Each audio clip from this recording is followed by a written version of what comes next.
नमस्कार साथियों, स्वागत है आपका अपने यूट्यूब चैनल एजुकेशनल मंत्रा पर। साथियों, आज हम सामान्य हिंदी के कुछ महत्वपूर्ण प्रश्नों पर चर्चा करेंगे।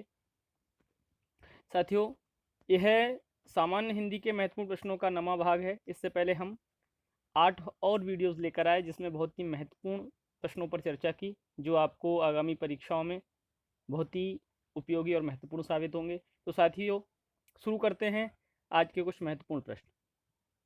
साथियों, पहला प्रश्न है, पूर्व शब्दों के लिए सही अर्थ युग्म चुनिए। पूर्व और पूर्व शब्दों के सही अर्थ युग्म को यहाँ पर चुनना है। पूर्व में यहाँ नगर बाढ़ होगा, बाढ़ नगर होगा, नगर महल होगा या नगर गांव होगा। तो साथियों देखिए, पहला ऑप्शन नगर और बाढ़ है। अब ये देखिए पूर्व, जैसे कभी आपने सुना होगा उदयपुर, है ना, या समसपुर या अन्य कोई ऐसे ऐसे नाम जिनमें पीछे पुर लगा होता है। तो पुर माने होता है साथियों नगर। पुर माने क्या होता है? नगर। तो पहला इसमें सही है नगर। और दूसरा होता है पूर। पूर क्या होता है? पूर माने होता है बाढ़। पूर माने होता है बाढ़। तो इस पहले ऑप्शन का हमारा पहले जो प्रश्न का ऑप्शन जो सही है वो हमारा कौन सा का सही है। अगला साथियों हमारा प्रश्न है, संज्ञा से निर्मित विशेषण नहीं है। संज्ञा से निर्मित विशेषण नहीं है। देखिए, संज्ञा से निर्मित जो विशेषण होगा उस पर आपको यहां पर टिक लगाना है ना। भागना, दूसरा नागरिक, तीसरा नैतिक या चौथा शारीरिक। तो इसमें से आपको बताना है इसमें से कौन सा जो है जो संज्ञा से निर्मित नहीं है। देखिए, अब बात करते हैं नागरिक। नागरिक जो शब्द है वो किससे है? नगर से है ना। और नैतिक नीति से है और शारीरिक शरीर से है ना। तो यहाँ पर जो भी शब्द है वो संज्ञा है। नगर भी संज्ञा, नीति भी संज्ञा, शरीर भी संज्ञा। लेकिन जो भागना शब्द है वो, है ना, यहाँ पर भागना एक क्रिया है, विशेषण नहीं है। क्या है? क्रिया है। तो यहाँ पर जो ऑप्शन सही है वो हमारा का है, जो संज्ञा से निर्मित विशेषण नहीं है ना साथियों। तो इसमें का हो जाएगा। अगला साथियों हमारा प्रश्न है, निम्न में से कौन सा शब्द शुद्ध है? निम्न में से कौन सा शब्द शुद्ध है? देखिए, उज्जवल, उज्जवल, उज्जवल या उज्जवल, है ना। तो इसमें से देखिए साथियों, हमारा जो बिल्कुल सही इसमें शुद्ध जो शब्द है वो हमारा है उज्जवल। कौन सा? उज्जवल, है ना। उज्जवल माने आधा जा, फिर आधा जा, फिर हुआ, है ना। ये हो गया उज्जवल, है ना। अगला साथियों हमारा प्रश्न है, वर्तनी की दृष्टि से शुद्ध शब्द है। वर्तनी की दृष्टि से शुद्ध शब्द है घनिष्ठ, श्रृंगार, अवशिष्ट या गरिष्ठ। देखिए, यहाँ इन चारों में जो शुद्ध है वो हमारा साथियों घनिष्ठ है। पहला जो हमारा है वो शुद्ध शब्द है ना। चौथे का जो पहला का है ऑप्शन वही हमारा सही है। ठीक है साथियों, घनिष्ठ। श्रृंगार में देखिए, यहाँ पर जो रा की मात्रा है ये नहीं होनी चाहिए। अवशिष्ट में, है ना, अवशिष्ट अपशिष्ट भी होता है, अवशिष्ट भी होता है। गरिष्ठ में यहाँ ठा भी हो जाता है ना। तो यहाँ पर जो शुद्ध बिल्कुल है वो घनिष्ठ है ना। का सही है। अगला हमारा प्रश्न है, कामायनी के रचयिता जयशंकर प्रसाद हैं। इस वाक्य में किस प्रकार की अशुद्धि है? देखिए, कामायनी के रचयिता जयशंकर प्रसाद हैं, इसमें आपको अशुद्धि बतानी है। देखिए साथियों, रचयिता, रचयिता तो ये हो जाता है हमारा शुद्ध क्या है? रचयिता, है ना। ये शुद्ध है साथियों, है ना। रचयिता शुद्ध है। ठीक है साथियों। लेकिन ये हो गया है रचयिता, तो लिंग संबंधी अशुद्धि है, वर्तनी संबंधी अशुद्धि है, वचन संबंधी अशुद्धि है कि कारक संबंधी अशुद्धि है? तो साथियों इसमें जो है वो हमारी वर्तनी संबंधी अशुद्धि है, क्योंकि वर्तनी रचयिता इसमें गलत है ना। रचयिता रचयिता होता है जो हमने यहाँ लिखा है। साथियों अगला हमारा प्रश्न है, निम्नलिखित में निम्नलिखित वाक्यों में से शुद्ध वाक्य है। निम्नलिखित वाक्यों में से शुद्ध वाक्य है, श्री कृष्ण के अनेकों नाम हैं, श्री कृष्ण के अनेक नाम हैं, श्री कृष्ण के अनेक प्रकार के नाम हैं, या श्री कृष्ण के अनेक नाम प्रमुख हैं। तो साथियों इनमें से आपको बताना है श्री कृष्ण के मतलब इसमें जो वाक्य दिया है कि अनेक होगा, प्रकार के नाम हैं कि अनेक नाम हैं या अनेकों नाम हैं। तो इसमें से देखिए जो शुद्ध है, अनेक जो शब्द है वो साथियों स्वयं में क्या है, बहुवचन है ना। तो इसमें अनेकों नहीं होगा, अनेक ही काफी है। और अनेक प्रकार के नाम हैं, है ना, अनेक नाम है, अनेक प्रकार के नाम नहीं है। अनेक नाम प्रमुख हैं, ये भी अशुद्धि है। तो शुद्ध वाक्य जो वो है, जो ये खा है, श्री कृष्ण के अनेक नाम है। ठीक है साथियों, अगला हमारा प्रश्न है, निम्नलिखित में से कर्मवाच्य नहीं है, निम्नलिखित में से कर्मवाच्य नहीं है। आदेश दिया जाए, दुकान से सामान लाया जाए, तुम्हें गणित किसने पढ़ाया, या बाहर किसने आवाज दी। देखिए आदेश दिया जाए, किसी के द्वारा दिया जाएगा, आदेश दिया जाए, कर्मवाच्य है। दुकान से, है ना, के द्वारा या दुकान से सामान लाया जाए, तो ये भी कर्मवाच्य है। तुम्हें गणित किसने पढ़ाया, है ना, पढ़ाने वाला है ना कोई दूसरा होगा तो कर्मवाच्य है। और बाहर किसने आवाज दी, यहाँ देखिए जो बाहर है साथियों, तो ये बाहर क्या है, स्थानवाचक विशेषण इसमें लगा दिया गया है।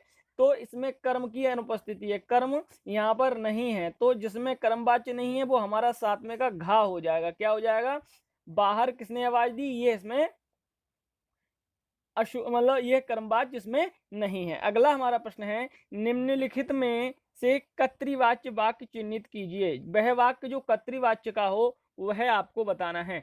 पुस्तक अलमारी में रखी जाती है। देखिए पुस्तक अलमारी में रखी जाती है, तो इसमें कर्ता क्या है, कर्ता दिया है, कर्ता ही नहीं है इसमें, पुस्तक को रखा जाता है ना।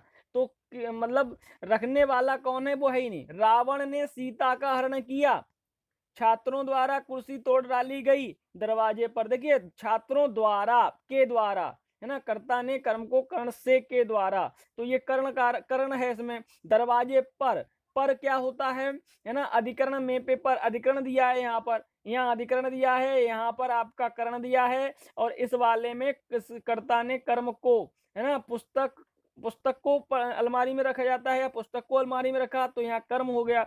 लेकिन कर्तृवाच्य बताना है, तो रावण ने सीता का हरण किया, तो ने आ गया, कर्ता ने, तो ये बिल्कुल शुद्ध है। और कर्तृवाच्य यही है हमारा खा।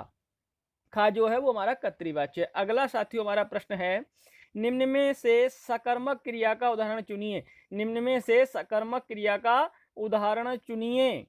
सीता हंस रही है, पक्षी उड़ रहे हैं, गगन आम खाता है, या रमेश देर तक सोता है। तो इसमें से आपको बताना है सकर्मक क्रिया। मैं आपको कई बार बताया हूँ, कई बार जो प्रश्नों पर चर्चा की गई है उसमें मैंने आपको बताया है कि अगर आप सकर्मक और अकर्मक क्रिया में भेद करना चाहते हैं तो आप एक प्रश्न लीजिए और क्या से प्रश्न करिए। क्या से उत्तर मिलता है तो आपका वो सकर्मक है, और क्या से उत्तर नहीं मिलता है तो अकर्मक है। देखिए गीता हंस रही है, क्या हंस रही है, कोई उत्तर नहीं मिला, क्या हंस रही है, इससे कोई अर्थ भी नहीं निकला। पक्षी उड़ रहे हैं, क्या उड़ रहे हैं, देखिए पूछा क्या जाएगा, कौन उड़ रहे हैं, तो पक्षी उड़ रहे हैं। क्या उड़ रहे हैं, क्या से कोई इसका उत्तर नहीं मिला। गगन आम खाता है, क्या खाता है, तो आम खाता है। तो ये सकर्मक क्रिया का उदाहरण हो गया। आपको क्या प्रश्न किया और क्या से उत्तर मिला, गगन क्या खाता है, गगन आम खाता है, तो आपको यह बिल्कुल उत्तर सही मिल गया है। तो आपका जो आपका जो प्रश्न है उसका उत्तर जो गा है वही आपका सही होगा। अगला हमारा साथियों प्रश्न है, घोड़ा दौड़ रहा है, वाक्य में क्रिया है ना, कौन सी क्रिया है, अकर्मक क्रिया है, सकर्मक क्रिया है, पूर्वकालिक क्रिया है, संयुक्त क्रिया है। देखिए घोड़ा दौड़ रहा है, दौड़ रहा है, क्या दौड़ रहा है, क्या दौड़ रहा है, या कौन दौड़ रहा है, कौन दौड़ रहा है, तो घोड़ा दौड़ रहा है। और क्या से हमको उत्तर नहीं मिला, घोड़ा का उत्तर हम किससे मिलेगा, कौन से मिलेगा, लेकिन क्या से मिलना चाहिए। अगर क्या से नहीं मिल रहा है तो कौन सी क्रिया होगी, अकर्मक क्रिया होगी साथियों। तो हमारा इसका पहला ही सही हो जाएगा। और अगला साथियों हमारा प्रश्न है, प्राग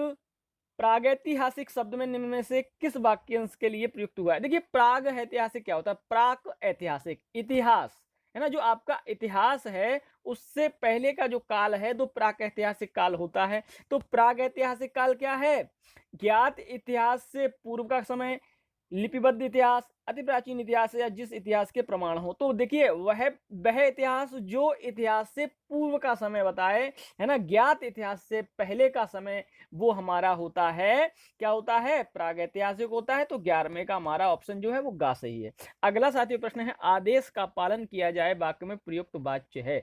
आदेश का पालन किया जाए, कर्तृवाच्य, कर्मवाच्य, भाववाच्य या कोई नहीं। देखिए आदेश का पालन किया जाए, इसमें देखिए आपको दिखाई दे रहा है कि इसमें कर्तृवाच्य तो नहीं है, क्योंकि देखिए ने आता है ना, किसी के द्वारा किया जाए या कोई काम किया जाए तो उसमें कर्ता ने आता हो। आदेश का पालन किया जाए, है ना, किसी के द्वारा किया जाएगा आदेश का पालन, और किसी के द्वारा किया जाएगा, है ना। और आदेश में आदेश का पालन किया, कर्ता ने कर्म को आदेश का पालन करने के लिए कोई यहाँ पर करता है नहीं है, तो यहाँ पर कर्मवाच्य होगा, है ना। कौन सा होगा? कर्मवाच्य होगा।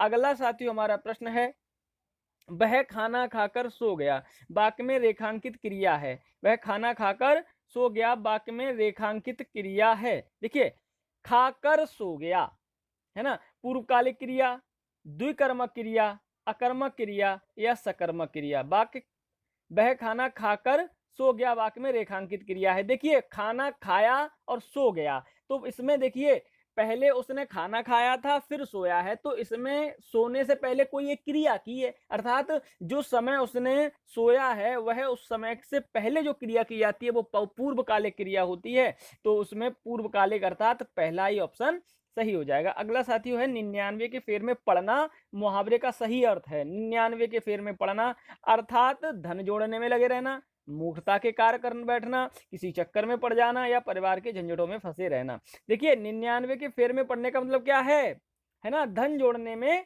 लगे रहना। यह आपका ऑप्शन बिल्कुल सही है। और आज का हमारा साथियों आखिरी प्रश्न है, मेमोरेंडम के लिए सही परिभाषित शब्द है। मेमोरेंडम किसको कहते हैं साथियों? अगर आप देखिए किसी को क्या कहते हैं, मेमोरेंडम सौंपा, है ना, अर्थात ज्ञापन, किसी को ज्ञापन सौंपते हैं ना, तो वो होता है मेमोरेंडम। तो ये हमारा इसमें सूचना, ज्ञापन, विज्ञप्ति आदि सूचना, तो साथियों हो जाता है ज्ञापन। आज का आखिरी प्रश्न है साथियों हमारा यह है, और इसका उत्तर है ज्ञापन, है ना साथियों। तो साथियों आज हमने कुछ महत्वपूर्ण प्रश्नों पर चर्चा की, और इसी तरीके से हम हिंदी के महत्वपूर्ण प्रश्नों को और उसकी प्रश्नोत्तरी को लेकर चल आते रहेंगे, और आप लोग भी हमारा साथ बनाए रखें। अगर आपको पीडीएफ चाहिए तो आप हमारे टेलीग्राम चैनल से जुड़ सकते हैं, जिसका लिंक मैं डिस्क्रिप्शन में दिया हूं। तो साथियों आपको अगर वीडियो अच्छी लगी हो तो लाइक करिए, चैनल को सब्सक्राइब करिए, वीडियो को अपने साथियों तक पहुँचाइए, है ना। तो फिर मिलते हैं अगले वीडियो के साथ, तब तक के लिए नमस्कार, धन्यवाद।